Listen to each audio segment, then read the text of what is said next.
सच्चे जीवित और महान समर्थी परमेश्वर, आपका हृदय से धन्यवाद करते हैं, क्योंकि प्रभु आपने बहुत बड़ा उपकार किया है और ऐसा काम किया है कि जिसके द्वारा समस्त मानव जाति में जो कोई चाहे वो स्वर्ग के राज्य में प्रवेश कर सकता है और आपकी बड़ी महिमा का पात्र बन सकता है।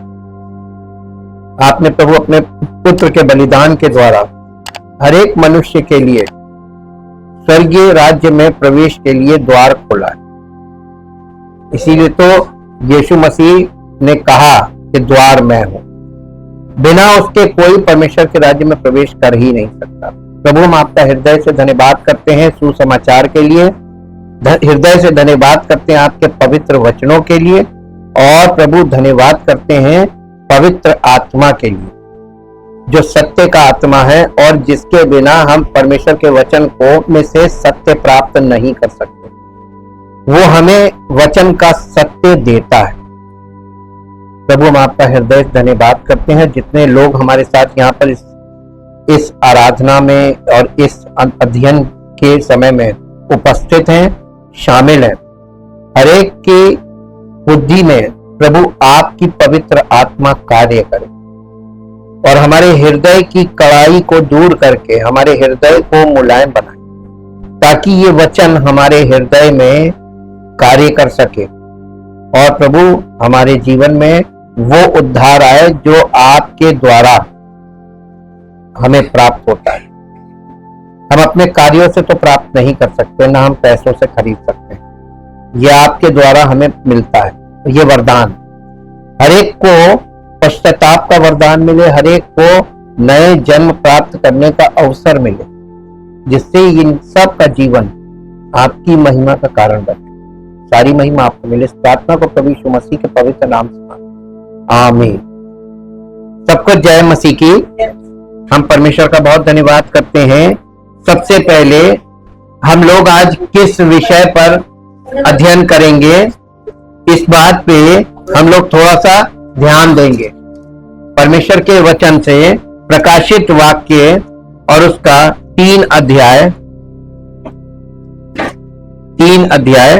और 3 अध्याय का लौदीकिया की कलीसिया में चलेंगे और 3 अध्याय का 17 पद पढ़ेंगे। तू कहता है कि मैं धनी हूं और धनवान हो गया हूं और मुझे किसी वस्तु की घटी नहीं, और ये नहीं जानता कि तू अभागा और तो चौकंगाल और अंधा और नंगा है। ये यीशु मसीह ने इस कलीसिया की शारीरिक दशा और आत्मिक दशा का यहाँ पे वर्णन किया है। आज कलीसियाओं की शारीरिक दशा और आत्मिक दशा बिल्कुल ऐसे ही है जैसी यहाँ पर लिखी हुई। इसके बाद 18वां पद है, इसलिए मैं तुझे सम्मति देता हूं कि आग में ताया हुआ सोना मुझसे मोल ले ले कि तू धनी हो जाए, और श्वेत वस्त्र ले ले कि पहनकर तुझे अपने नंगेपन की लज्जा ना हो, और अपनी आंखों में लगाने के लिए सूरमा ले ले कि तू देखने लगे। अब इसमें 18 पद में 3 चीजें हैं जो यीशु मसीह लौदीकिया की कलीसिया को सलाह दे रहा है कि मोल ले ले। अब मोल ले ले ये अपने आप में एक अध्ययन का विषय है, और फिर उसके बाद आग में ताया हुआ सोना ये अपने आप में एक अध्ययन का विषय है कि ये क्या चीज है, और श्वेत वस्त्र ये क्या चीज है, और आंखों में लगाने के लिए सूरमा तो ये सब आत्मिक बातों के लिए इसने रूपकों का इस्तेमाल किया है, कहावतों का, और ये ग्रीक भाषा में लिखी हुई। आज के लोग बाइबल को हिंदी में पढ़ते हैं और बहुत ज्यादा हुआ तो इंग्लिश में, और उन्होंने इन सब चीजों को अपने मन से, जो वो अपने दिमाग से जो इन चीजों के बारे में कह सकते हैं, जान सकते हैं, जितनी जानकारी उसके हिसाब से मनगढ़ंत लोगों को पकड़ा देते हैं। और बाइबल का एक सिद्धांत है, बाइबल की व्याख्या या बाइबल की का अर्थ बाइबल खुद बताती है। बाइबल इंटरप्रेट इटसेल्फ, बाइबल अपने आप को खुद इंटरप्रेट करती है। इसमें हमको अपनी बुद्धि, अपनी समझ, इसका बिल्कुल भी इस्तेमाल नहीं करना है। और अधिकतर लोग क्या कर रहे हैं मालूम है? आप एक चीज पकड़िए, आज पढ़े लिखे युग में, एजुकेटेड वर्ल्ड है, मैक्सिमम लोग पढ़े लिखे हैं। वो लोग क्या करते हैं, बाइबल को खोलते हैं और जो पढ़ने का एक तो देखिए तरीका, ये ऐसे झटके से खोला, जो सामने आया पढ़ने लगे, और फिर कहेंगे ये प्रभु ने हमें आज दिया, और उसका अर्थ अपने मन से लगा दिया। तो अपनी बाइबल, अपना अर्थ, अपनी दुआ, अपना उद्धार, अपनी सारी व्याख्याएं, तो क्या आप मसीही हैं? ये सारे लोग तो आज अपना अपना लेके खड़े, अपना अर्थ लेके खड़े हैं, अपनी व्याख्याएं लेके खड़े हैं। बिना पवित्र आत्मा के आपको सत्य मिलेगा नहीं, और पवित्र आत्मा दुर्लभ है।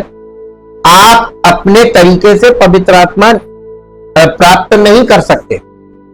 वो भ्रम की आत्मा है जो आपको आसानी से मिल जाएगी। और फिर आप झूठी शिक्षा में, झूठी शिक्षा क्या, अपने मन से बाइबल का अर्थ लगाना, यही तो झूठी शिक्षा है। बिल्कुल सरल है और हर व्यक्ति इस काम में लग गया।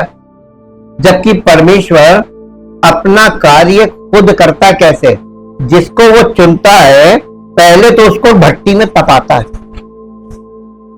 तपा के उसको तैयार करता है, और तैयार करने के बाद पवित्र आत्मा के नियंत्रण में डाल देता है, और उसके बाद उससे वो करवाता है जो परमेश्वर चाहता है। इच्छा परमेश्वर की, पवित्र आत्मा हमारे जीवन में परमेश्वर की इच्छा पूरा करने के लिए आता है, और वो ऐसे नहीं आता है।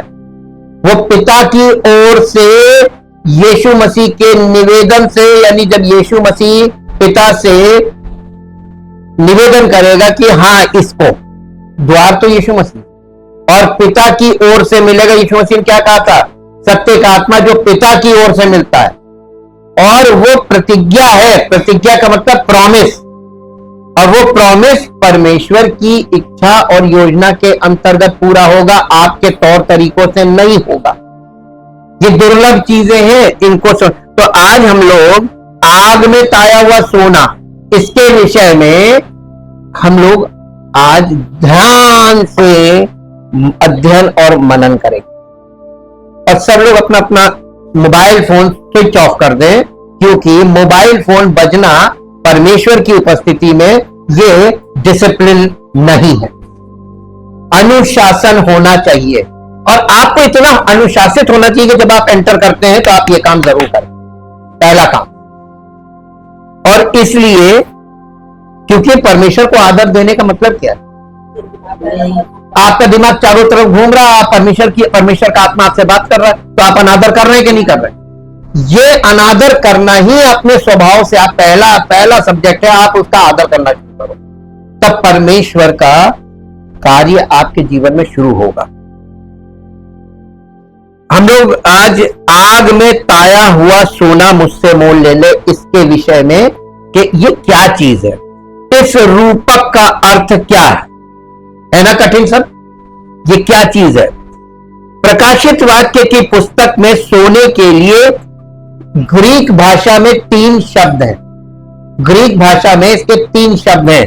वैसे सोने को चुरूजन बोलते हैं ग्रीक में, जिसका प्रकाशित वाक्य 3 अध्याय के 18 पद में और 17 अध्याय के 4 पद में, 18 अध्याय के 16 पद में और 21 पद में, और 21 अध्याय के 18 पद में और 21 पद में इसका ये लिखित है। इसको आप पढ़ सकते हैं अपने घर में। यहां पे जो जिस सोने का वर्णन किया गया है, चुरूजन, यरूशलेम से जुड़े सच्चे सोने का अर्थ है इसमें। और फिर प्रकाशित वाक्य 3 अध्याय के 18 पद, जहां से हम लोग इसको रेफरेंस ले रहे हैं, यानी लौदीकिया की कलीसिया, 21 अध्याय का 18 और 21 पद, या झूठे बेबीलोन से जुड़े झूठे सोने से है।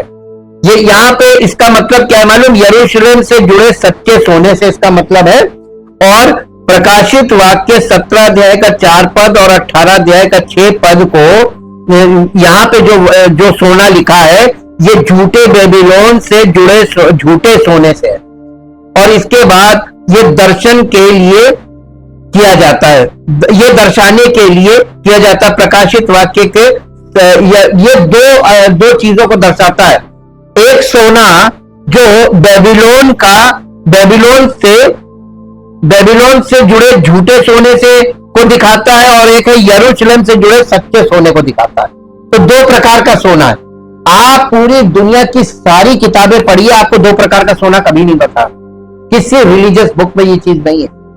और दो प्रकार की आग भी आपको कहीं नहीं मिलेगी, आग एक ही प्रकार की है, लेकिन बाइबल में आपको दो प्रकार की आग मिलेगी, एक पवित्र अग्नि और एक अपवित्र अग्नि, एक अजनबी आग, यानी जो जिसे कहते हैं स्ट्रेंज फायर। पहला है चुरूसोस। प्रकाशित वाक्य का 9 अध्याय का 7 पद पढ़िए। प्रकाशित वाक्य 9 अध्याय और उसका 7 पद पढ़िए। यहां इस प्रकार से लिखा है, इन टिड्डियों के आकार लड़ाई के लिए तैयार हुए, इन टिड्डियों के आकार लड़ाई के लिए तैयार हुए घोड़ों जैसे थे, और उनके सिरों पर मानो सोने के मुकुट थे, और उनके मुंह मनुष्यों के जैसे थे। यहां पे एक चित्र बनाया गया है, और ये चित्र ऐसे आपको एक बार में स्पष्ट नहीं होगा कि एक लाइन पढ़ ली और स्पष्ट हो गया। 18 अध्याय का 2 पद पढ़िए। प्रकाशित वाक्य 18 अध्याय का 2 पद। उसने ऊंचे शब्द से पुकार कर कहा, गिर गया, बड़ा बेबीलोन गिर गया, वो दुष्टात्माओं का निवास और हर एक अशुद्ध आत्मा का अड्डा और हर एक अशुद्ध और घृणित पक्षी का अड्डा हो गया। बस यहां पे देखिए, ये सोना जो उनके मुकुट में दिखाया जा रहा है, ये बेबीलोन की तरफ ले जा रहा है, ठीक है, ये उसको प्रकट कर रहा है।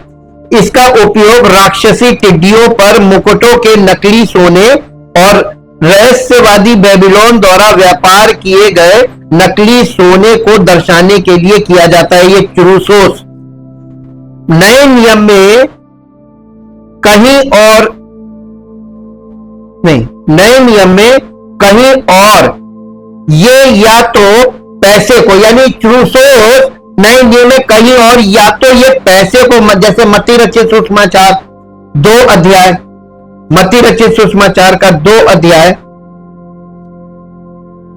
अध्याय का 11 पद पढ़िए। मत्ती 2:11।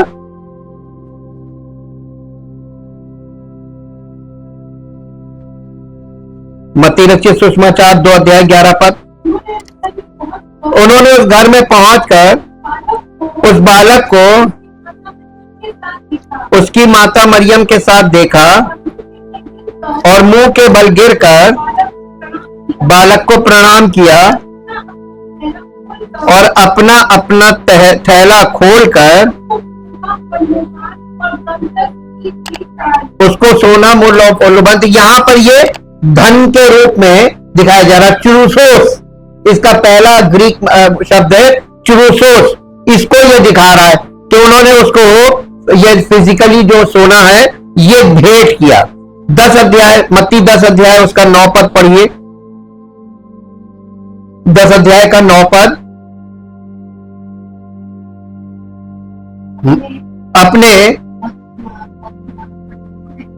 अपने पटकों में ना तो सोना और ना रूपा और ना तांबा और ना तांबा रखना, मांग के लिए ना झोली रखो है, ना 2 कुर्ते, ना जूते और ना लाठी लो। ये सेवकों को भेजा जा रहा है और कह रहे हैं कि कुछ पैसा कौड़ी और धन जायदाद कुछ लेकर नहीं जाना सेवा में, सुसमाचार के लिए। कैसे जाना? खाली हाथ। अब बिना विश्वास के खाली हाथ निकल के दिखा दी क्या? आप लखनऊ में एक कोने से दूसरे कोने नहीं जा पाएंगे। लेकिन अगर आपको प्रभु ने सेवा के लिए भेजा है, अगर, और आप खाली हाथ जाएंगे, आपको हर चीज परमेश्वर की ओर से प्रोवाइड हो जाएगी। यह है सेवक की पहचान, सच्चे सेवक की पहचान। वो मांगेगा नहीं, प्रभु उसको प्रोवाइड करेगा, क्योंकि हमारा प्रभु तो पूर्ति करने वाला है, प्रोवाइड करने वाला है। तो वो हमको हमारी आवश्यकता को पूरा करेगा जब हम उसकी इच्छा में चलना शुरू करेंगे। और अगर हम अपनी इच्छा में चलेंगे तो हम क्या करेंगे बताइए? अब आप बताइए। हम अपनी इच्छा से हम मांगने लगेंगे, अब पहले से परमेश्वर से दे दे दे दे दे दे, परमेश्वर से नहीं मिलेगा तो हम लोगों से मांगने लगेंगे, मदद करो मदद करो मदद करो।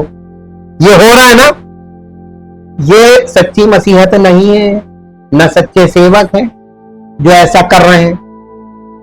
और लोग भी वैसे ही है ना, तो पसंद तो वैसे ही लोगों को, वैसी व्यक्ति को करेंगे, अपने जैसे लाइक माइंडेड। ये है मसला। और इसीलिए एक और पद निकालिए जो आपको मिलेगा, याकूब की पत्र, प्रेरितों के काम 17 अध्याय, प्रेरितों के काम 17 अध्याय, प्रेरितों के काम का 17 अध्याय और 17 अध्याय का, प्रेरितों के काम 17 अध्याय 29 पद, 29 वर्ष। अतः परमेश्वर का वंश होकर हमें ये समझना उचित नहीं कि ईश्वरत्व सोने या रूपे या पत्थर के समान है। नहीं, यहां पर कुछ गड़बड़ी होगी। अतः परमेश्वर का वंश होकर हमें यह समझना उचित नहीं, नहीं पे जोर दीजिए, नहीं कि ईश्वरत्व सोने या रूपे या पत्थर के समान है जो मनुष्य की कारीगरी और कल्पना से गढ़े गए हो। यानी यहां पे परमेश्वर को सोने और रूपे से एकदम बराबर में रखा जा रहा। तो ये रूपक हो गया, ईश्वर का रूपक सोना। ऐसे रूपक समझा जाता बाइबल से कि रूपक का मतलब क्या है, इसकी मीनिंग क्या है, कहना क्या मांग रहा है वो। याकूब की पत्री 5 अध्याय का 3 पद, याकूब की पत्री 5 अध्याय 3 पद। तुम्हारे सोने चांदी में काई लग गई है और वो काई तुम पर गवाही देगी, आपके समान तुम्हारा मांस खा जाएंगी। देखिए, हमने आपसे बोला था ना कि अंत की भविष्यवाणियों में नए नियम में लिखा है कि जो अंतिम समय में धन बटोरेगा वो श्रापित है। तुमने अंतिम समय में, अंतिम दिनों में धन बटोरा है, अंतिम युग में धन बटोरा है। देखो, जिन मजदूरों ने तुम्हारे खेत काटे, उनकी वो मजदूरी जो तुमने धोखा देकर रख ली है, परमेश्वर आप किसी का भी पैसा, खास तौर से छोटा काम करने वाले, उनका पैसा आप मारते हैं, उनके साथ चालाकी करते हैं, बेईमानी करते हैं, फुसला के प्रभु के नाम से, बर्दाश्त नहीं होता। इसीलिए व्यवस्था में लिखा हुआ था कि उस काम करने वाले का पसीना सूखने से पहले उसकी मजदूरी उसके हाथ में दे दो। और कभी उसके साथ धोखाधड़ी मत करो, नहीं तुम जीवन भर धोखे में फंस जाओगे और अपने आप को छुड़ा नहीं पाओगे। ये भ्रम ऐसा धोखा है जो आपको फंसा देगा और आपको लगेगा हम तो प्रभु के हैं, और प्रभु आपको जानता नहीं और आप प्रभु को नहीं जानते। ये कलीसियाओं से बोला जा रहा है, कलीसिया के लोगों से बात की जा रही है, क्योंकि आज के युग में लोग गलत कर रहे हैं और वो सोच रहे हैं हम सही। उसके बाद ये तो हो गया यहाँ पे पैसे के रूप में, धन के रूप में सोने का जिक्र है। फिर है मंदिर की वस्तुओं से जुड़े सोने। मत्ती रचित सुसमाचार 23 अध्याय, मत्ती रचित सुसमाचार का 23 अध्याय उसका 16 और 17 पद पढ़िए। हे अंधे अगुओं, तुम पर, हाँ, ये शास्त्री फरीसियों से यीशु मसीह बोल रहा है, जो ये कहते हो कि यदि कोई मंदिर की शपथ खाए तो कोई बात नहीं, परंतु यदि कोई मंदिर के सोने की शपथ खाए तो उससे बंध जाएगा। यानी तुमने अगर मंदिर के सोने की शपथ खाई है और तुम अगर शपथ टूटी तो वो दो, ये तो लेने वाली बात होगी। अपने मतलब की बात सिखाते थे झूठे भविष्यवक्ता, झूठे प्रचारक। क्या बातें सिखा रहे हैं? अपने मतलब की, ताकि तुम तुम उनके लाभ का साधन बन जाओ। लाभ दो, यही वो शास्त्री फरीसी करते थे। और इसके बाद एक और पद पढ़िए, पहला कुरिन्थियों 3 अध्याय उसका 12 पद। पहला कुरिन्थियों 3 अध्याय उसका 12 पद। 3 अध्याय का 12 पद। यदि कोई इस नींव पर सोना या चांदी या बहुमूल्य पत्थर या काठ या घास या फूस का रद्दा रखता है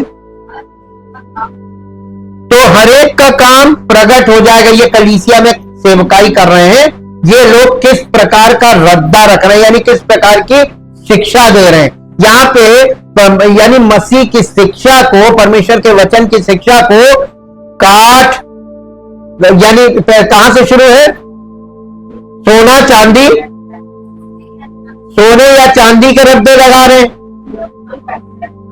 या बहुमूल्य पत्थर के रद्दे लगा रहे हैं, या काठ या घास या फूस के रद्दे लगा रहे हैं। तो ये इस तरीके के रद्दे लगाए जा रहे हैं। और ये रद्दे यानी जो शिक्षा मसीह की शिक्षा कलीसिया में चल रही है, इसको परखा कैसे जाएगा? आगे लिखा है कैसे परखा जाएगा? क्योंकि वो दिन यानी जब परमेश्वर कलीसिया को इस पृथ्वी पर चेक करने लगेगा कि कौन सी कलीसिया तैयार है। जैसे खेत में जब वो बाग होता है, किसी भी फल का बाग, तो उसमें हर फल नहीं तोड़ा जाता है। कौन सा देखते पक गया, बढ़िया पका हुआ, उसको तोड़ा जाता है।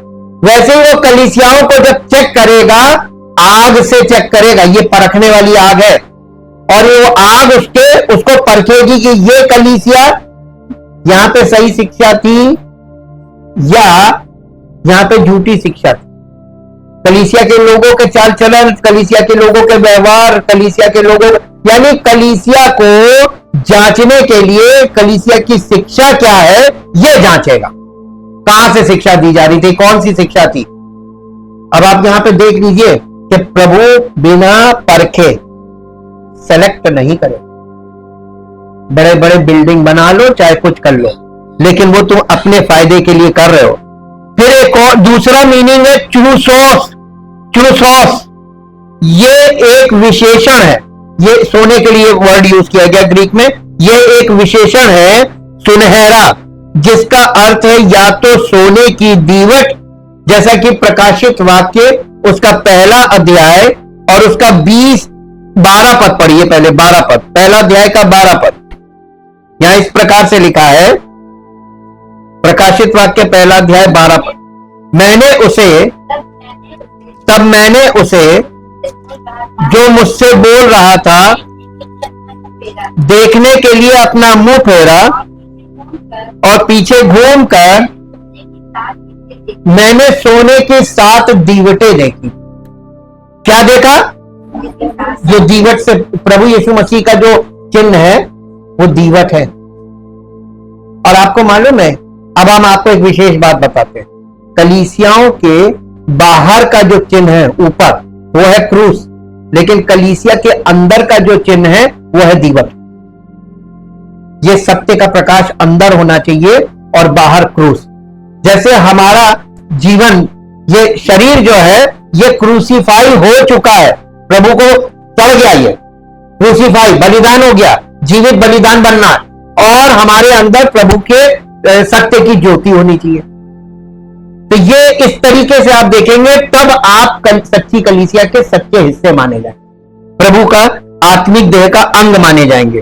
अब यहां पे इसका एक और 12 पद पढ़ा, 20 पद पढ़ दीजिए। अर्थात उन 7 तारों का भेद जिन्हें तुमने मेरे दाहिने हाथ में देखा था, और उन 7 सोने की दीवटों का भेद, वे 7 तारे सातों कलीसियाओं के दूत है और वे 7 दीवट। देखिए यीशु मसीह कलीसिया का चिन्ह क्या बता रहा है? दीवट। ये अंदर यानी सत्य की ज्योति अंदर होनी चाहिए और बाहर क्रॉस। जीवित बलिदान, जो जीवित बलिदान है उन्हीं के अंदर सत्य की ज्योति होगी, बॉर्न अगेन। इसीलिए फिर घूम के आई है वहीं पे। आप गोल घूमेंगे आएंगे, शुरुआत वहीं, बिना वहां से शुरुआत होगी नहीं। अब यहां पे आपने देखा कि ये अच्छा, यीशु मसीह और जो बॉर्न अगेन ट्रू बिलीवर्स होते हैं, सच्चे मसीही होते हैं, उनके लिए एक शब्द अलग से नए नियम में रखा गया, उसे बोला जाता है संत। संत, संत का मतलब है ये परमेश्वर की ओर से पवित्र किए गए हैं, श्वेत वस्त्र। संतों का जो ड्रेस है वो श्वेत वस्त्र। ये संतों को दिखाता है, जो सच्चे विश्वासी संत कहलाते हैं। और यीशु या संतों के चारों ओर सोने का पट्टा। प्रकाशित वाक्य उसका पहला अध्याय उसका 13 पद पढ़िए। प्रकाशित वाक्य उसका पहला अध्याय और उसका 13 पद। और उन दीवटों के बीच में मनुष्य के पुत्र सदृश एक पुरुष को देखा, जो पांव तक वस्त्र पहने और छाती पर सोने का पटुका। ये सुनहरा पटुका जो है ना, ये चीज दिखाई जा रही, इसी को चूसॉस बोलते हैं। ठीक है। और 15 अध्याय का 6 पद पढ़ दीजिए। 15 अध्याय का 6 पद। और वे सातों स्वर्गदूत जिनके पास सातों विपत्तियां थी,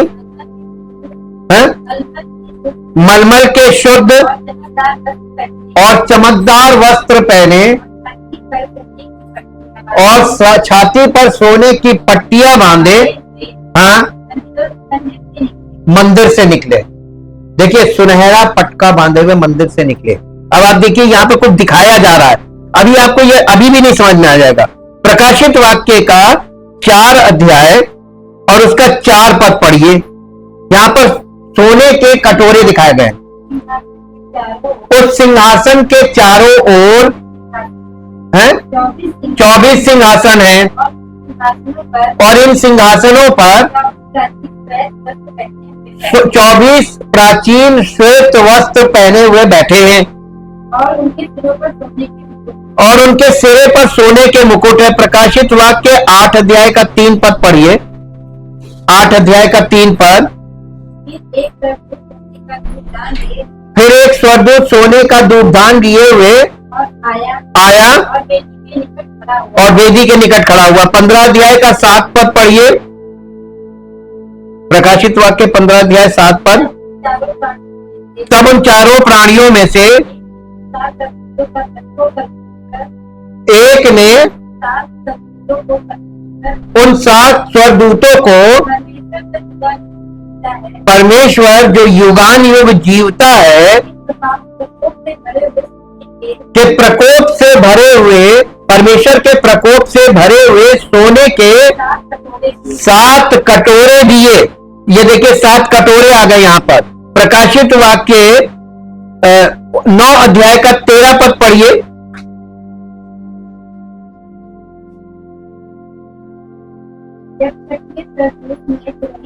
जब 6वें स्वर्गदूत ने तुरही फूकी तो सोने की वेदी जो परमेश्वर के सामने है, उसके सींगों में से मैंने ऐसा शब्द सुना, मानो कोई 6वें स्वर्गदूत से, जिसके पास तुरही थी, कह रहा है उन 4 स्वर्गदूतों को जो बड़ी नदी फुरात के पास बंधे हुए हैं, खोल दे। अब इसके बाद देखिए सोने की छड़ी। प्रकाशित वाक्य 21 अध्याय का 15 पद।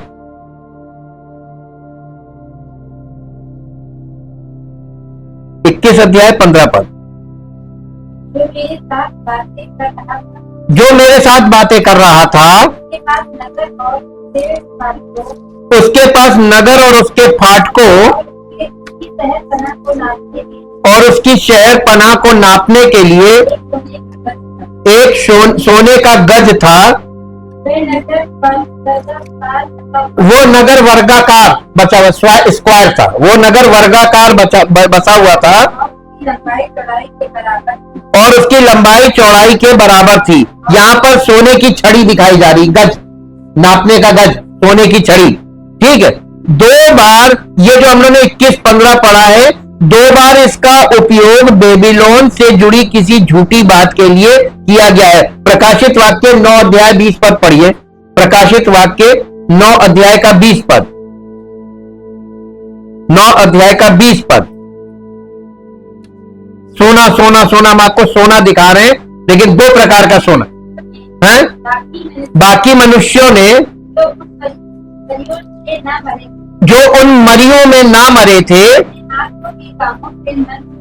अपने हाथों के कामों से मन ना फिराया, वे दुष्ट आत्माओं की और सोने और चांदी और पीतल और पत्थर की और काठ की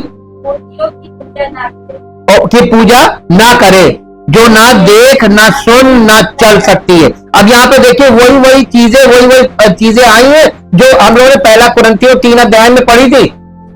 सोना चांदी काठ पत्थर आ रहा ना, यहाँ पत्थर का मतलब बहुमूल्य पत्थर से है। अब आप देखिए यहाँ पे ये बेबीलोन के विषय में यहाँ पे बात की जा रही है।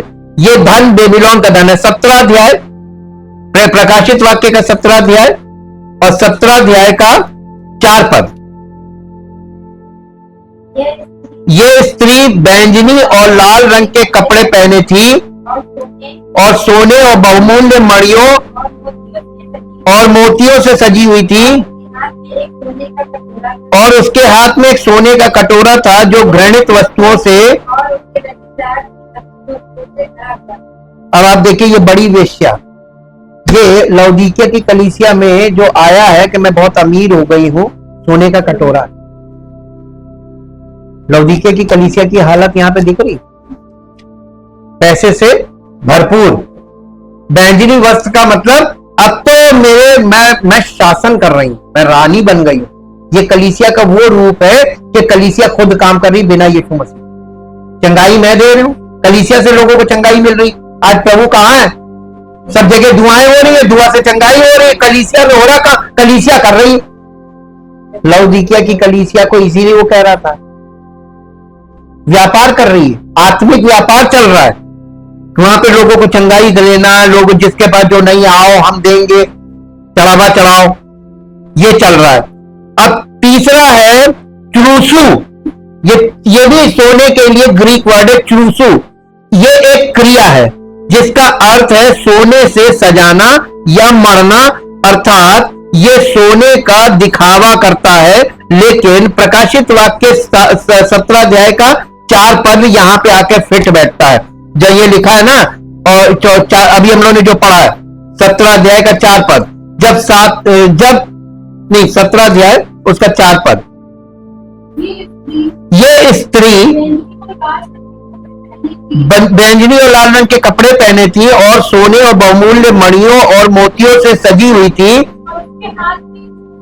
उसके हाथ में एक सोने का कटोरा था जो घृणित वस्तुओं से और उसके व्यभिचार से की अशुद्ध वस्तुओं से भरा हुआ था। और ये देखिए यहाँ पे ये चीजें, ये दिखावा है ये। और ये जो चुरूसू है, यहाँ पे चुरूसू वर्ड यूज किया गया है। 18 अध्याय का 16 पद पढ़ेंगे इसी का। 18 अध्याय का 16 पद। हाय हाय, ये बड़ा नगर जो मलमल और बैंगनी और लाल रंग के कपड़े पहने था, सजा था, घड़ी भर में ही उसका ऐसा भारी धन नष्ट हो।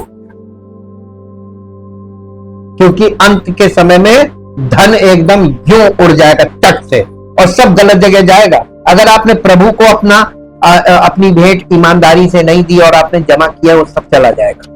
ये बहुत खास बात है। हम आपको शॉर्टकट में बता देते हैं इस चीज को कभी गलत मत समझिएगा। या इसके अनुसार ये सोना नहीं है, त्रुसु सोना नहीं है, ये सोने जैसा दिखता है लेकिन सोना नहीं है। ये समझ लीजिए कि ये बेबीलोन का जो ग्लैमर है उसको दिखाता है, चमक दमक उस चीज को दिखाता है। अब आप देखिए प्रकाशित वाक्य की पुस्तक में दिए गए महत्वपूर्ण जो हम लोगों ने रेफरेंसेस अभी देखे हैं उनके अंतर पर ध्यान दें। यीशु संतों यानी कलीसिया के सच्चे मसीही संतों, मंदिर की वस्तुओं और नए यरूशलेम शहर से जुड़ा सच्चा सोना। तो जहां कहीं संतों को दिखाया जा रहा है पटका पहने, जहां कहीं यीशु मसीह को दिखाया जा रहा है, जहां कहीं मंदिर की वस्तुओं को दिखाया जा रहा है सोने की, वो सब परमेश्वर, वो यरूशलेम का जो दिखाया जा रहा है वो यीशु मसीह को दिखाया जा रहा है। सोना वो सच्चा सोना है, हाँ? वो सच्चा सोना है। और महान वेश्या और बेबीलोन शहर का नकली सोना और चढ़ाया हुआ सोना जो दिखावे वाला है, ये सब बेबीलोन का सोना दिखाया जाता है। ये वो सोना नहीं है, ये धन के रूप में सोना है। अब हम लोग को यहां से ये देखने को मिल गया सोने का प्रकार। इस प्रकार प्रकाशित वाक्य 3 अध्याय का 18 पद का सोना स्वर्ग का सच्चा सोना है, क्योंकि इसे आग में परखा गया है। तो ये जो लौदीकिया की कलीसिया को यीशु मसीह कह रहा है कि आग में परखा हुआ सोना मुझसे ले लो। ये कौन सा सोना है? ये सच्चा सोना है जो टेस्टेड है, टेस्टेड, ट्राइड एंड टेस्टेड सोना। ठीक बाइबल में इसके कई समानांतर उदाहरण हैं, जैसे जकरिया नबी की पुस्तक निकालिए, जकरिया नबी की पुस्तक और उसका 13 अध्याय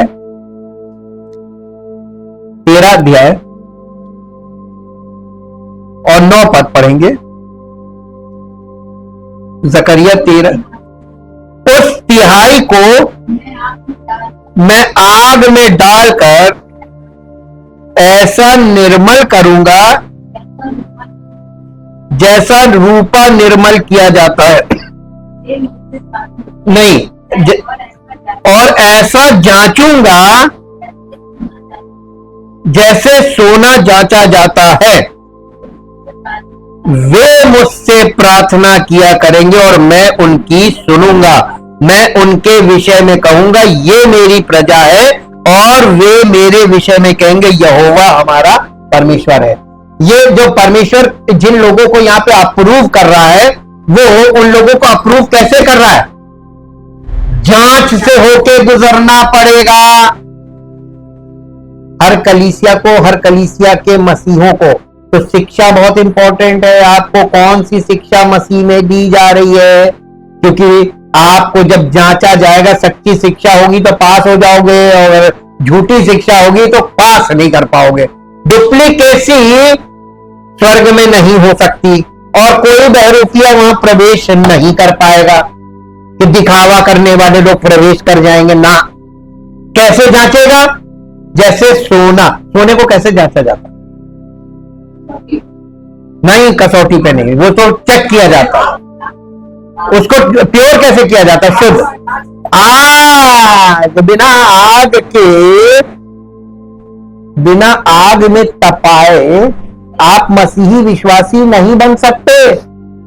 ये यीशु मसीह कह रहा था उससे। आग में परखा हुआ सोना कलीसिया को मैं परखूंगा। कैसे? आग में। अब आपको थोड़ा झटका लगेगा। यिर्मयाह नबी की पुस्तक उसका 9 अध्याय, यिर्मयाह नबी की पुस्तक उसका 9 अध्याय और 9 अध्याय का 7 पद पढ़ेंगे। इसलिए सेनाओं का यहोवा यूं कहता है, देख मैं उनको तपाकर कैसे परखेगा? विश्वास परखा जाएगा। गीत तो बहुत आनंद से सुनते हैं कि विश्वास परखा जाएगा, आनंद से समझो। तो तुम्हारा विश्वास परखा जाता, हर बार तुम फेल हो जाते हो, क्योंकि जो शिक्षा तुमको दी जा रही है तुम उस शिक्षा पे चल नहीं रहे हो, सुन रहे हो। मैं उनको आग में तपाकर परखूंगा, क्योंकि अपनी प्रजा के कारण मैं उनसे और क्या कर सकता हूं। देखिए, आप परमेश्वर की प्रजा तभी बनेंगे जब वो आपको परख कर ग्रहण करे। ये नहीं कि जो मुंह उठाए और चले आए और उसने ऐसा समेट लिया।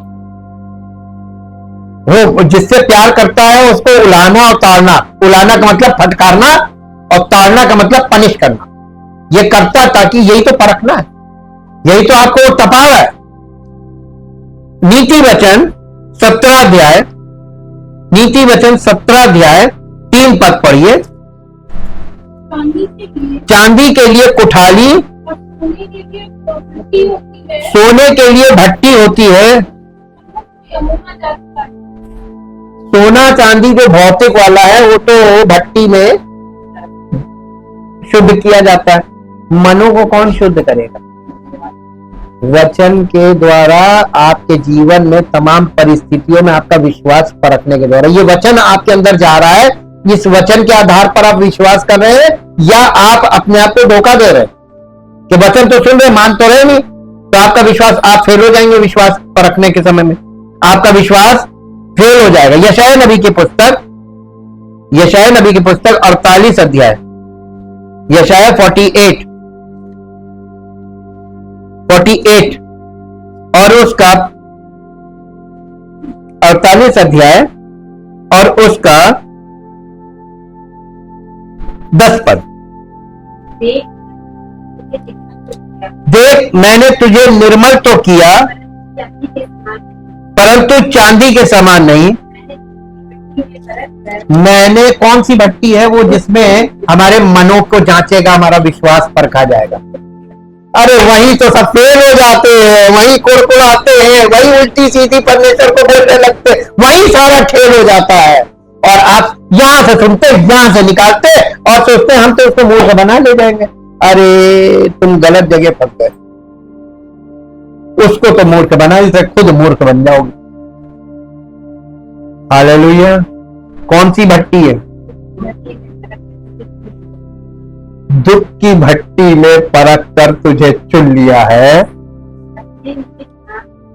हैं?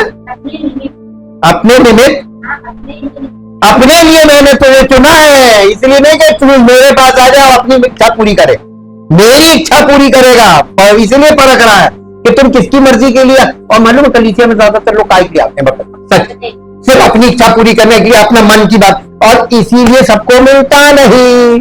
अब आपको पता चल रहा होगा प्रभु बहुत बुद्धिमान, उसने ऐसा रास्ता बनाया, सकरा मार्ग, कि फर्जी में मूर्ख खुद बन जाओगे, उसको नहीं बना पाओगे। बना पाएंगे? और बुद्धि हो तो और लगा लो, तिगड़म और हो तो और लगा लो, फेल हो जाएगी। हम पक्का बता रहे, बड़ों बड़ों की हो चुकी है। अगर आप लगाना चाहते तो लगा लीजिए। साम दाम दन भेद, पहला पत्रस पहला अध्याय, पहला पत्रस पहला अध्याय, पहला पत्रस का पहला अध्याय और पहले अध्याय का 7 पद पढ़िए, 7वां पद। और ये इसलिए है कि तुम्हारा परखा हुआ विश्वास, जो आग से ताए हुए नाशवान सोने से भी कहीं अधिक बहुमूल्य है। क्या चीज है ये आग में ताया हुआ सोना? हमारा परखा हुआ विश्वास। आप पास हो गए क्या? आपका विश्वास पास हो गया? क्वालिटी कंट्रोल पास कर गए ना? अब आपको समझ में आ रहा होगा बाइबल ऐसी भाषा में लिखी है, अपनी मर्जी से आप पढ़ेंगे तो कुछ एक अच्छा नहीं पा, आप एक कदम आगे नहीं जा पाएंगे, बल्कि और उलझ जाएंगे। और झूठ में अगर फंस गए तो भ्रम में ऐसे फंसेंगे कि फिर आपकी आंखें सीधे वहां खुलेंगी जहां रोना और दांतों का पीसना, तो आपको जीवन भर पता नहीं चलेगा। और जब आंख खुलेगी तो वहां जहां रोना और दांतों का पीसना, समझ जाइए इशारा कहां जाएंगे। एक और पद पढ़िए, पहला कुरिन्थियों 3 अध्याय का 13 पद, पहला कुरिन्थियों 3 अध्याय का 13 पद।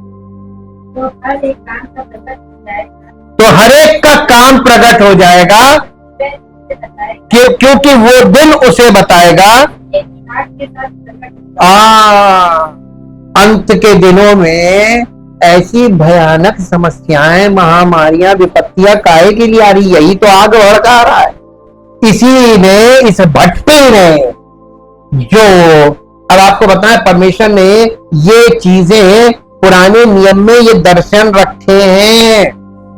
शद्रक, मेशक और अबेदनगो को आग के भट्टे में डाला गया था कि नहीं? और वो उस भट्टे में उनके साथ चौथा कौन था? राजा ने कहा कि परमेश्वर के पुत्र, उस समय यीशु पैदा भी नहीं हुआ था, यीशु मसीह का चित्रण किसी के पास नहीं था, लेकिन राजा कह रहा है यहाँ परमेश्वर के पुत्र के स्वरूप एक व्यक्ति और मैं देखता हूं जो उनके साथ टहल रहा हूं। मैंने बांध के डाला था और वो खुले टहल रहे हैं आग के भट्टे में। ये अंत के दिनों में यही आग का भट्टा आ रहा है जिसमें शद्रक, मेशक और अबेदनगो परखे गए थे। वैसे ही कलीसिया का हर विश्वासी, कलीसियाएं परखी जाएंगी। हालेलुया। है दम आगे बढ़ने की, मसीह जीवन में आगे बढ़ने की दम है। ठोस सोना बनोगे तो चट से निकल जाओगे। जरा सी भी डुप्लीकेसी की तुरंत जल जाओगे, भस्म हो जाओगे। इस प्रकार आग से शुद्ध किया गया सोना ऐसे उद्देश्यों के लिए प्रभु द्वारा अनुमत परीक्षणों द्वारा शुद्ध किए गए ईश्वरीय चरित्र के लिए एक सामान्य बाइबल रूपक प्रतीत होता है। पहला पत्रस 4 अध्याय और उसका 12 पद पढ़िए। पहला पत्रस 4 अध्याय और उसका 12 पद। यहां इस प्रकार से लिखा है, हे प्रियो, जो दुख रूपी अग्नि आज आप हो सकता है कि भयानक दुख की दशा में हो, हैं? और अगर नहीं है तो होंगे आने वाले समय में। दुख रूपी अग्नि। आज देखिए संसार में हर व्यक्ति पीड़ित, कैसे? बीमारियों से, तंगहाली से, नौकरी नहीं है, शादियां नहीं हो रही हैं, हर तरह का दुख है, एक दुख नहीं है। और हर तरह की दुख रूपी अग्नि तुम्हारे परखने के लिए विश्वास परखा जा रहा है, तुमने भड़की है। इससे ये समझकर अचंबा ना करो कि कोई अनोखी बात तुम पर बीत रही है। यह हो चुका, युगों से ऐसा ही होता आया है। हाँ, पर जैसे जैसे मसीह के दुखों में सहभागी होते हो, आनंद करो, जिससे उसकी महिमा के प्रकट होते समय भी तो आनंदित और मगन हो। अब आप एक लास्ट में पद निकालिए, इन सब बातों को कंक्लूजन की ओर ले जाए। गिनती की पुस्तक उसका 31 अध्याय, गिनती की पुस्तक 31 अध्याय और 31 अध्याय का 23 और 24 पद पढ़िए। जो कुछ आग में ठहर सके उसको आग में डालो, तब वो शुद्ध ठहरेगा। तो भी वो शुद्धता से छुड़ाने वाले जल के द्वारा पावन किया जाए।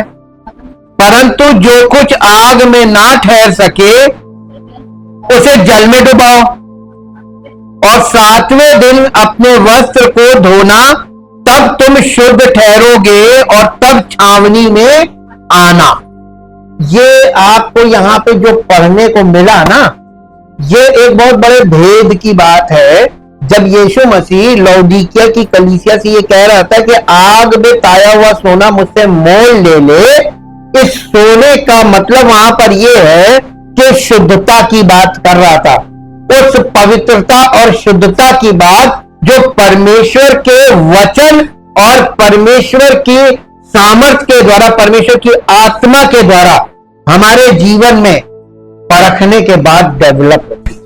कल हम इस विषय पे और अध्ययन करेंगे, एक पार्ट और होगा कल इसका, ताकि आपको यह विषय बिल्कुल स्पष्ट हो जाए कि इसका अर्थ हम लोगों ने तुक्केबाजी से नहीं बल्कि परमेश्वर के वचन से, पवित्र आत्मा ने हमको सब चीजें दिखाकर समझाए। Thank you, thank you, thank you Lord. जीवित और महान सामर्थ्य परमेश्वर बाप का हृदय से धन्यवाद करते हैं आपके महान प्रेम और उस अनुग्रह के लिए प्रभु, जो आप हम सब पर बनाए रखते हैं, ताकि प्रभु हम आपके वचन का आदर करने वाले, आपके वचन को ग्रहण करने वाले, आपके वचन पर मनन करने वाले, आपके वचन को अपने हृदय में रखने वाले और स्मरण रखने वाले, और आपके वचन पे प्रभु चलते फिरते उठते बैठते ये वचन जब हमारे मन में रहता है, ये हमसे बातें करता रहे और हम आपके वचन के अनुसार चलने वाले बन सके, ताकि प्रभु हमारा जीवन आपके सामने, आपके समक्ष पूरी तरीके से योग्य बन सके, यानी हमें आप ग्रहण करें और आपकी महिमा हमारे जीवन से प्रकट हो, ताकि आपका नाम महिमा पाए। आदर और महिमा आपको मिले। इस प्रार्थना को प्रभु यीशु मसीह के पवित्र नाम से मांगते हैं, आमीन। Praise the Lord.